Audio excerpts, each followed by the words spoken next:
let's start with Christmas night, Angus. What was it like to be part of what was such an historic night in Australian sport? Yeah, unbelievable. To see all the fans rock up and to hear the TV ratings were amazing for the game. It was really cool to be a part of, and obviously even better to get the win. And Kiera, you were there as well. What was it like atmosphere-wise? And do you think we might need a double header with the Flames next year too? Yeah, the atmosphere was great. It was a great environment to be a part of. It was super exciting. They did it really well, and a doubleheader with the Flames would be awesome. Now, this was a pretty special Christmas for the pair of you, not just because you got to spend it at the basketball, but because you got to spend it together for the first time in your 6-year relationship as well.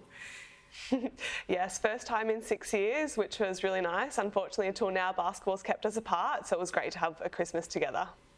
Yeah, I suppose, how do you find the balance of both juggling careers as professional athletes? I guess it helps with you both being in Sydney and with the same organisation, but given, Kiera, you're a Victorian, I guess it hasn't always been easy, as you say. Yeah, we've done a lot of long distance because of basketball, but I think we have a very good understanding of the sport world and how it works, and just know that that's what we both are there to do. But it's great now that we're both in Sydney. More broadly though, Angus, what's it like dating another professional athlete? Because it must really help in your own preparation and the way you go about your own game as well. Yeah, definitely. We have that perspective of obviously what we do out there. It's pretty cool. I think we also understand each other a fair bit, where we want that feedback.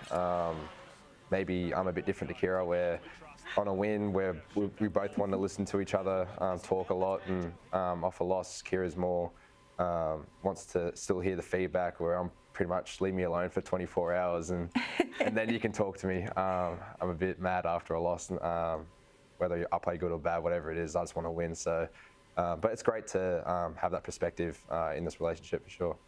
Do you guys, I'm guessing you guys have a hoop at home or anything? Do you have a bit of a one-on-one shoot around or anything in the backyard, Kiera? Unfortunately not. We're in an apartment in Sydney, and I'm kind of happy that we don't, because it might get a bit full on. We're both very competitive. I'm getting that sense for sure. Now, Angus, let's talk on-court action. A huge win over Melbourne United, your third big win over them this season, but there's big challenges against last year's grand final opponents, the Jack Jumpers and South East Melbourne Phoenix on the horizon as well. So what can you take from a blowout win into those games? Just the momentum.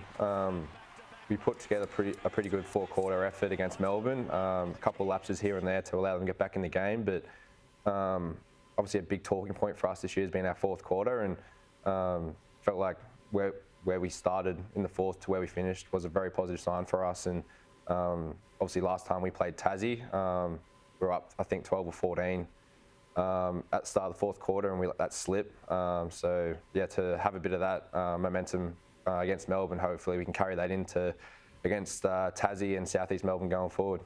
You're the defending champs.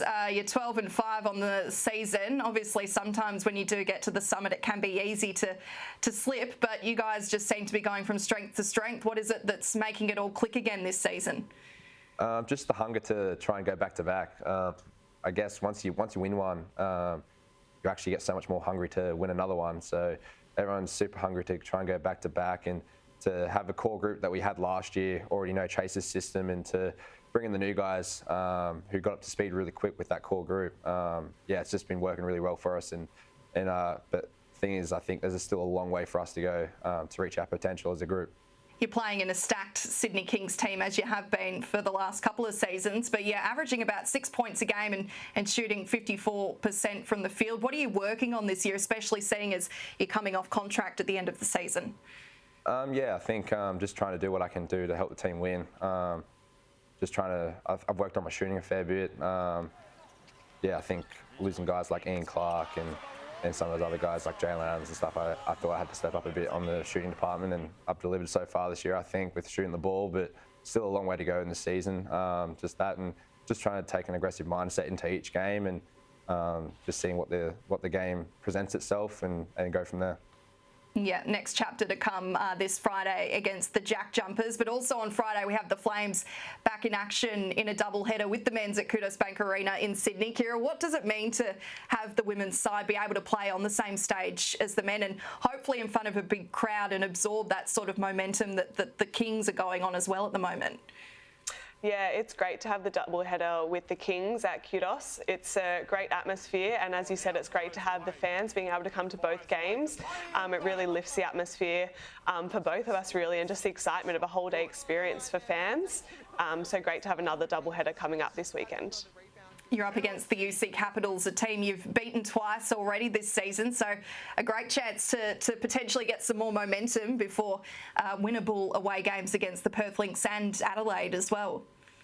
Yeah, for sure. It's the third time we're playing Canberra in a very short period of time, so we know what we have to be able to do, but in saying that, our games have been really close, so we really need to take our game to the next level and just work on the lapses that we had, fix up a few little things and hopefully get another win. And then, as you said, heading into Perth and Adelaide are two more great opportunities for wins as well. Well, let's hope it all sees double wins for the Kings and the Flames this Friday night. Angus, Kiera, thanks so much for coming in.